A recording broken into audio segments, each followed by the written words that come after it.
நம்ம கார்த்தியும் மயில் வாகனமும் திட்டம் போட்டு சாமுண்டீஸ்வரியை ஏமாற்றணும், கும்பாபிஷேகத்துக்கு கூப்பிடணும்னு சொல்லிட்டு வேறு லெவலில் மாஸ் பண்ணுறாங்க. வீசியன் சுத்தமாக போக மாட்டேங்குது. பார்க்கறலாம் லைக் பண்ணி பார்த்தீங்கன்னா எனக்கு கொஞ்சம் பேச வந்து மூடிட்டா இருக்கும்.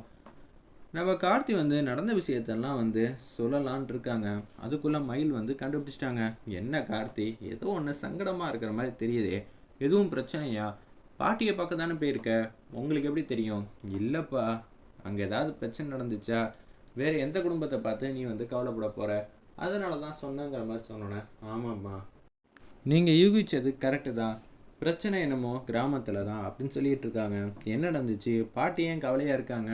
உன்னையும் ரேவதி நினச்சா? இல்லை இல்லை, அங்கே ஊரில் வேற ஒரு பிரச்சனை, கும்பாபிஷேகம் வந்து நடத்தி தரோங்கிற மாதிரி சொல்லியிருந்தோம்ல. ஆமாம், அங்கே தான் பஞ்சாயத்தில் நடந்தது, கற்பூரம் அடித்து சத்தியம் பண்ணதுன்னு நடந்த விஷயத்தை எல்லாத்தையும் சொல்கிறாங்க. இன்னும் ஒரு வாரத்துக்குள்ளே நம்ம மாமாவை கூட்டிகிட்டு வரதாக சொல்லியிருக்கேன். இல்லாட்டி ரொம்பவே கஷ்டமாயிடும்.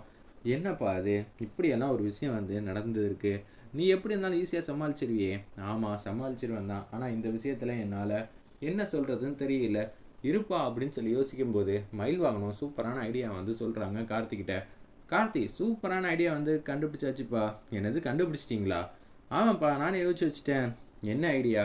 ஐடியா என்னமோ ரொம்பவே பழசு தான், ஆனால் இது கண்டிப்பாக வந்து ஒர்க் அவுட் ஆகும். என்ன சொல்கிறீங்க? என்ன ஐடியாங்கிற மாதிரி கேட்குறாங்க நம்ம கார்த்தி.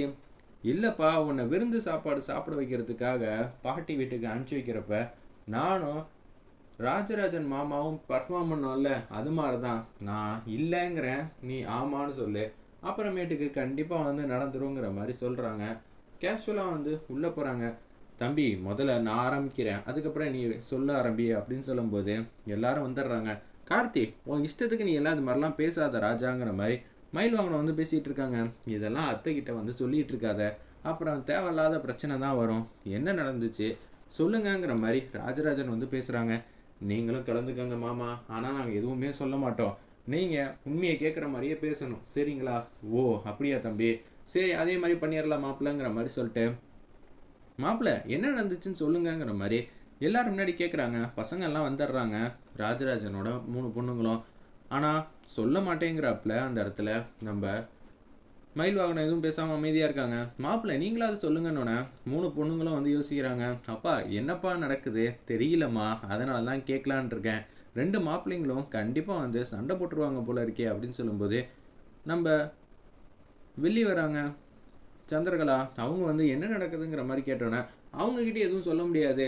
நீங்களாம் தெரிஞ்சுக்கிட்டு என்ன பண்ண போகிறீங்க? இந்த அசிங்கம் நமக்கு தேவையா அப்படின்னு சொல்லி யோசிச்சுட்டு இருக்காங்க. வர வர நீங்கள் ஓவராக பேசிகிட்டு இருக்கீங்க, சும்மானு இருங்க. அதெல்லாம் நடக்காதுன்னா நடக்காது. எப்படி ராஜா உன்னால் பண்ண முடியும்னு சொல்லி சவால் விடுறியா?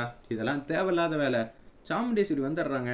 என்ன நடக்குது? 2 பேரும் எப்போதும் ஒத்துமையாக தானே இருப்பீங்க, இன்னைக்கு என்ன சண்டை போடுற மாதிரி தெரியுது? சண்டை போடுற மாதிரி தெரியலத்த, நம்மளால் முடியாத காரியத்தை முடியுங்கிற மாதிரி ராஜா வந்து பேசிகிட்டு இருக்காங்க. எனக்கு அதுதான் வந்து சுத்தமாக வந்து பிடிக்கவே இல்லை. இவர் எப்படி இப்படியெல்லாம் சொல்லலாம்? எனக்கு கோவம் தான் வருது. இவர் ஏகப்பட்ட விஷயத்தில் நம்ம குடும்பத்துக்கு பாதுகாப்பாக வந்து அரணா வந்து இருந்திருக்காப்புல. நம்ம வீட்டு பொண்ணை கூட கல்யாணம் பண்ணியிருக்காங்க. என்னோட சகலையா நான் ஏற்றுக்கிட்டேன், இல்லைன்னு சொல்லவே இல்லை. மயில் வாகனம் என்ன நடக்குது? நீங்கள் எதை பற்றி பேசுகிறீங்க? நீங்கள் எப்படியெல்லாம் கோவப்பட்டு பேச மாட்டீங்களே, அதுவும் ராஜா மேலே அப்படி என்ன கோவம் சொல்லுங்க அப்படின்னு சொல்லும்போது, இல்லை இது மாதிரி கும்பாபிஷேகம் ஒரு ஊரில் வந்து ரொம்ப நாளாக நடத்தாமல் இருந்திருக்கு. பரமேஸ்வரி பாட்டி ஊர்லன்னு சொல்லாமல் அப்படியே மேலோட்டமாக பேசி சம்மதம் வாங்கிறதுக்காக தான் மயில் வாகனம் வந்து இது மாதிரி பர்ஃபார்ம் பண்ணி போராடிக்கிட்டு இருக்காங்க.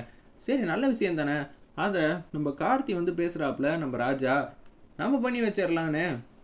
இது எப்படி சாத்தியம் அப்படின்னு சொல்லி நான் கேட்டேன். நமக்கு எதுக்குப்பா தேவையில்லாத வேலை, ஆல்ரெடி அங்கே ஏகப்பட்ட பிரச்சனையெல்லாம் இருக்கும் அப்படின்னு சொல்லிட்டு இருந்தேன். ஆனால் இதுதான் வந்து கார்த்தி வந்து ஒத்துக்கவே மாட்டேங்கிறாப்புல. கார்த்தி சொல்கிறதும் நியாயமாக தான் இருக்குன்னு நம்ம சாமுண்டேஸ்வரி வாயால் சொல்ல வைக்கிறதுக்கு தான் வந்து பேசுகிறாங்க. அத்தை வேணால் இந்த ஊரில் மாசாக இருக்கலாம், ஆனால் தேவையில்லாமல் அங்கே போய் அத்தை வந்து மாஸ் பண்ணாங்கன்னா அங்கே சண்டையும் சச்சரும் வரும். இதெல்லாம் தேவையா? அத்தை நம்ம உள்ளூர்லேயே இருந்துப்போம் அத்தை, நமக்கு எதுக்கு வெளியூரெல்லாம் அப்படின்னு சொல்லும்போது நம்ம மயில் வாகனம் வந்து சாமுண்டேஸ்வரியால் முடியாதுன்னு அடிக்கடி அந்த வார்த்தையை வந்து பேசணுன்னே, மாப்பிள்ளை முடியும் மாப்பிள்ளை, நான் வந்து முடிச்சு காட்டுறேன் நிச்சயம் அந்த ஊரில் நம்ம போய் நல்லபடியாக கும்பாபிஷேகம் வந்து பண்ணலாம் அப்படின்னு சொல்லும்போது, அத்தை கன்ஃபார்மாக பண்ணிடலாமா அப்படின்னு சொல்லி கேட்குறாங்க அந்த இடத்துல. என்ன மாப்பிள இவ்வளோ நேரம் வந்து நீங்களே சண்டை போட்டுட்டு இருந்தீங்க, இப்போ என்ன நீங்கள் வந்து உறுதியாக வந்து பேசுகிறீங்களே? இல்லை அத்தை, உங்களோட முடிவு இதுவாக தான் இருக்கும்னு நினச்சி நான் வந்து பேச ஆரம்பித்தேன். ஆனால் நீங்களே இப்படி சொல்லிட்டீங்களே, அந்த ஊர் பேர் என்ன ஏதுன்னு சொல்லுங்கங்கிற மாதிரி கேட்குறாங்க நம்ம சாமுண்டீஸ்வரி. ராஜா நீயே சொல்லுப்பா, நீ தானே சொல்லி ஆகணும் அப்படின்னு சொன்னோன்னே, இல்லைங்க அந்த ஊர் பேர் என்ன தெரியுமா? உடனே பாட்டி ஊர் பேரை வந்து சொல்லிடுறாங்க. என்னது அந்த ஊரா? அந்த ஊரில் தான் பரமேஸ்வரி இருக்காங்க. அப்போனா எந்த குடும்பத்தில் வந்து நடக்குது பிரச்சனைன்னு கொஞ்சம் கூட சொல்ல மாட்டிங்களா அப்படின்னு சொல்லி சொன்னோன்னே சாமுண்டீஸ்வரி வந்து யோசிக்கிறாங்க. வாக்குறுதி கொடுத்தாச்சு, இப்போ என்ன பண்ணலாம்? இல்லைங்க நம்மளால் முடியும், நம்ம போனால் எல்லா பிரச்சனையும் வந்து தீர்ந்துடுறத விட நீங்களாம் யார் அப்படி இப்படிங்கிற மாதிரி யாராலையும் பேச முடியாது, அங்கேயும் நீங்கள் தான் மாசு நிரூபிக்கலாம் அத்தைங்கிற மாதிரி சொல்கிறாங்க நம்ம மயில் வாகனம். அக்கா இவங்க 2 பேர் பேச்சை கேட்டுட்டுலாம் இதெல்லாம் பர்ஃபார்ம் பண்ணிட்டு இருக்காத, இந்த மாதிரி ஒரு ஃபங்க்ஷனை வாயால் வந்து ஒத்துக்க வைக்கணும் தான் இவங்க இது மாதிரி தடாலடியாக வந்து பேசியிருக்காங்க அப்படின்னு சொன்னோன்னு தான் சாமுண்டீஸ்வரி வந்து யோசிக்கிற மாதிரி தெரியுது.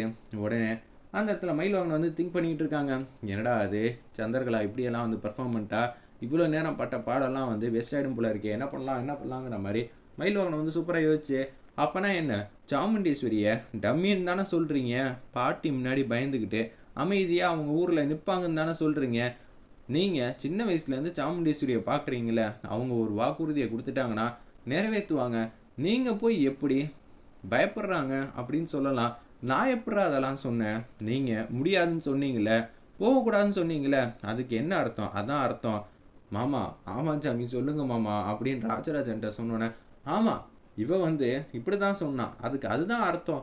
என்ன நீங்களும் வந்து 3 பேர் சேர்ந்துட்டு சப்போர்ட் பண்ண ஆரம்பிச்சிட்டிங்களான்னு சந்திரகலா வந்து கரெக்டாக கேட்டனோன்னே, என்ன நீ முடியாதுன்னு சொன்னா அதானே அர்த்தம்? எனக்கு அப்படி தான் புரிஞ்சிச்சு. அச்சச்சோ இதை நம்பி வேற எல்லார்ட்டையும் வேற சொல்லி வச்சுட்டோமே. முடியும்னு ராஜா பேசியிருக்காப்புல, முடியாதுன்னு நான் வந்து பேசிகிட்டு இருந்ததை ஊருக்குள்ளே வந்து அரசல் பரசலாக வந்து கேட்டுட்டாங்க. அதனால சாமுண்டேஸ்வரி என்ன முடிவு எடுப்பாங்கன்னு எல்லாரும் வந்து வெயிட் பண்ணிட்டு இருக்காங்க அப்படின்னு சொன்னேன். வெளியில் வந்து ஒரு 4-5 பேர் நிற்கிற மாதிரி தெரியுது அந்த இடத்துல. என்னம்மா உங்கள் தலைமையிலான கும்பாபிஷேகம் வந்து பண்ண போகிறீங்கன்னு கேள்விப்பட்டோம், பத்திரிகைலாம் அடிச்சிடலாமா அப்படிங்கிற மாதிரி கேட்டோன்னே ஒன்றுமே புரியல. வர வெள்ளிக்கிழமை நாள் நல்ல நாளாக இருக்குங்கிற மாதிரி சொல்லிடுறாங்க. உடனே ஒரு குருக்களை வர வச்சு இவங்களே வந்து இப்போ டேட்டை குடிக்கிற மாதிரி, ஒரு வெள்ளிக்கிழமை நல்ல நாளாக இருக்குது அன்றைக்கே கும்பாபிஷேகம் வச்சிடலாங்கிற மாதிரி சூப்பராக பேசுகிறாங்க. சரி மாப்பிள்ள நீங்கள் ரொம்ப ஆசைப்பட்டுட்டீங்க, இதுக்கான பொறுப்பை நான் உங்கள் 2 பேர்கிட்டையும் கொடுக்குறேன், சூப்பராக வந்து பண்ணிடுவீங்கல்ல அப்படின்னு சொல்லும்போது, ஓகே ரொம்ப சந்தோஷம், அந்த ஊரில் நான் யாருன்னு காட்ட வேண்டிய நேரம் வந்துருச்சு, பார்ப்போம் இத்தனை நாளாக அவங்களால செய்ய முடியாத விஷயத்த நான் செஞ்சு காட்டுறேங்கிற மாதிரி சாமுண்டேஸ்வரி அவங்க வாயாலே வந்து சொல்கிறாங்க. வேறு லெவலில் இருந்துச்சுன்னே சொல்லலாம். நம்ம கார்த்தி வந்து ரொம்ப சந்தோஷப்படுறாங்க, இப்படியெல்லாம் நீங்கள் பர்ஃபார்ம் பண்ணுவீங்க நான் நினச்சி கூட பார்க்கலன்னு மயில் வாகனத்துக்கிட்ட பேச